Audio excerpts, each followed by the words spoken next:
आदिवासियों की स्थिति बदल नहीं पाई। सरकारें कोई भी आई गई, लेकिन हमें वोट बैंक के लिए इस्तेमाल किया। कभी डैम के नाम पर हमारे आदिवासियों को विस्थापित किया, कभी स्टैच्यू ऑफ यूनिटी के नाम पर हमारे आदिवासियों को विस्थापित किया, तो कभी खनन के नाम पर आदिवासियों को विस्थापित किया। और ये आपके सामने ही है कि कई बार हम देखते रहते हैं, अखबारों में पढ़ते हैं, टीवी के माध्यम से पढ़ते रहते हैं, और सरकारों ने वोट बैंक के साथ में इस्तेमाल किया। हमको धीरे धीरे हाशिए की ओर धकेला। शैक्षणिक रूप से हम कमजोर हुए, आर्थिक रूप से हम कमजोर हुए, सामाजिक रूप से हम कमजोर हुए।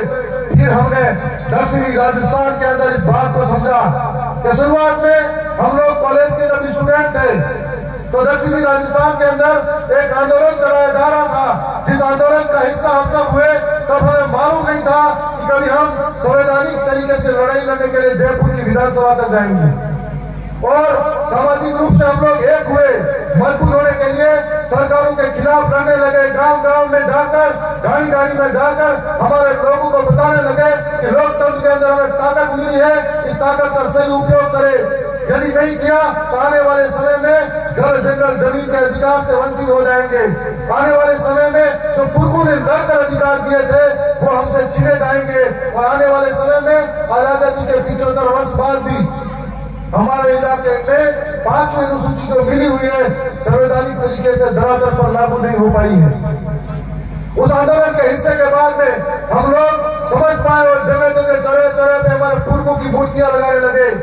जगह जगह हमारे पुरखों की मूर्तियों के साथ साथ में हमने शुरुआत करी और हमारे अधिकारों के लिए लड़ने लगे। एकजुट हुए, ज्ञापन धरने के माध्यम से हम लोग सरकारों को चेतावनी देते रहे, परंतु हमारे भीतर समाज को आगे ले जाने की एक भावना थी, लोभ लालच और स्वार्थ नहीं था, जिसकी बदौलत संवैधानिक दायरे के में रहकर एक नियमावली बनाई, और नियमावली में जन प्रतिनिधि सिलेक्शन प्रणाली बनाई। उस प्रणाली को सक्सेस किया, और आज दक्षिणी राजस्थान के अंदर हम लोग उसमें कामयाब रहे।